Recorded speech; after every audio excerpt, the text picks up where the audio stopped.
Hello everyone, so I wanted to give my quick thoughts on Sonic Racing CrossWorlds as I did participate in playing the network beta test not later, but recently.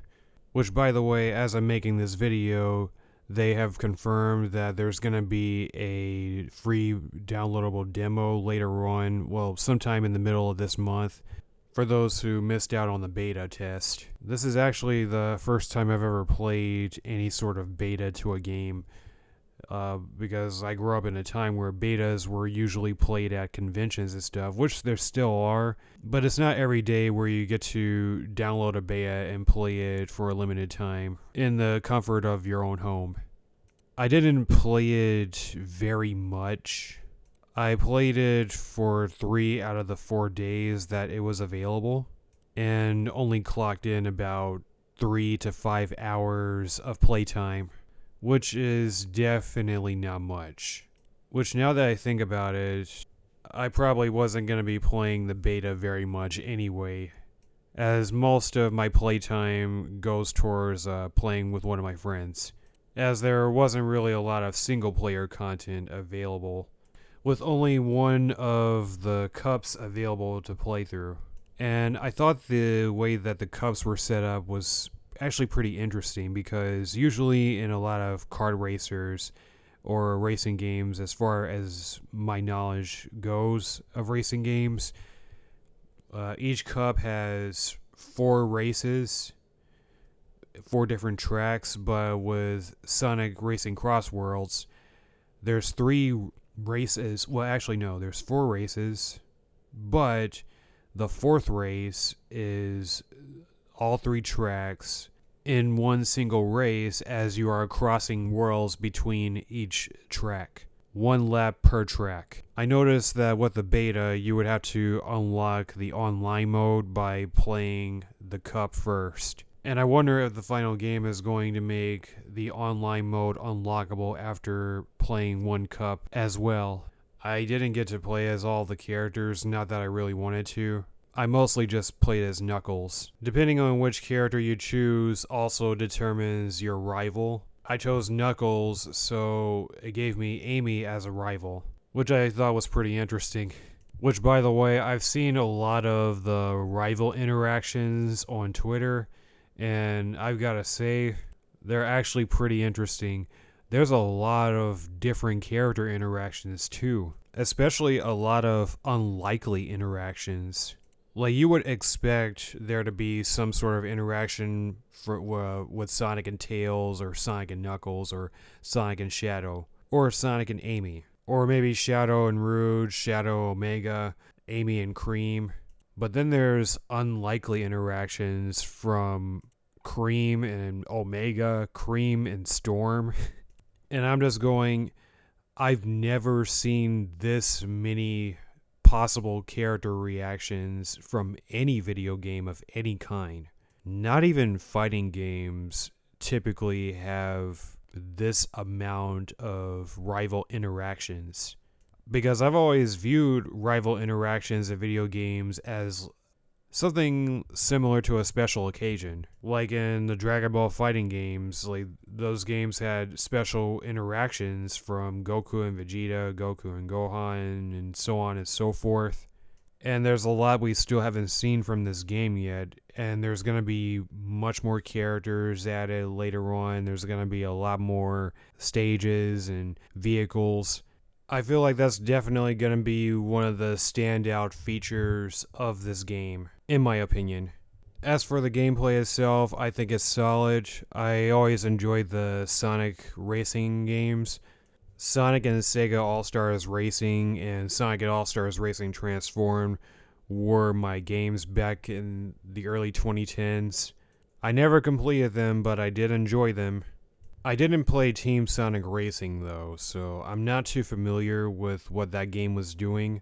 For the most part, it looked like the same game. The only feature I could tell that the game added was the ring system, which is similar to the coin system in Mario Kart and the Wumpa Fruit system in the Crash racing games. And of course, the game's selling point was the team mechanics that I'm not too familiar with. But it looks like I'm not missing too much because it looks like a lot of things that were in Team Sonic Racing are gonna make it into this game in some sort of mode, maybe. As when I was playing online, there was a team-based mode where you have to bump your teammates to increase your score or something. The core gameplay overall seems to be intact. It didn't take me long to get familiar with the controls as I was already familiar with the gameplay style. Of course, there's the CrossWorld mechanic that's added into the game, where you cross over from a primary track to a secondary track for the second lap of each race, which is very cool, and I'm curious to see what other levels they're going to be adding into the game. I didn't really get to experience a lot of them. I know most of them were pretty much stuck online. You couldn't really access them through single player, or specifically the Grand Prix mode, because most of the cups were locked for the beta. I mean, there was literally only one cup available. And of course, a lot of the tracks stem from previous Sonic games. There were a couple of tracks from Unleashed. There was one track from Sonic Adventure inspired by the Sand Hills subgame. There's one track from Forces, one track inspired by Ocean Palace from Sonic Heroes. There's even Metal Harbor from Sonic Adventure 2, and a lot more that I can't think of right now. I'm really curious to see what other tracks they're going to be adding to the game because there's supposed to be a lot of them, and a lot of different vehicles and vehicle customizations as well.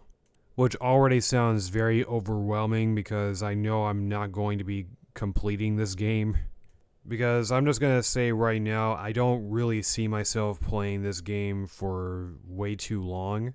This is a game that I am excited for, but sometime later on down the line, I'm not going to want to play this like every day. But more so a game that I'll pick up every now and then to play. Mostly with friends, if the Lord wills. But that's not going to be something that I'm going to worry about when the game comes out. Because as of right now, I am looking forward to playing this game. I'm looking forward to playing the full game. But so far, I did enjoy what I had a chance to play. But of course, since this was a beta, I did notice a lot of, well, not a lot, but quite a few visual glitches. And I got kicked a few times while playing online. Which was actually pretty funny because it is a beta after all. One thing I will mention about the game is the items, because the items are all over the place in this game. Especially when I was playing online, I was getting absolutely creamed. With everything I was experiencing while playing online, and considering that I was losing 98% of the time, it reminds me of just how much I absolutely hate playing online in video games, because online gameplay shows me in the worst way possible that people have way too much time on their hands to get really good at the game when I don't, which is definitely some form of cope, but I digress. I think that wraps up my thoughts on Sonic Racing CrossWorlds so far. I am looking forward to this game. And I need to go pre-order it. I'm going to be pre-ordering the PS5 version. Thank you all for watching. I hope you enjoyed. Let me know what you guys think of Sonic Racing CrossWorlds. And I'll see you again in the next video. God bless.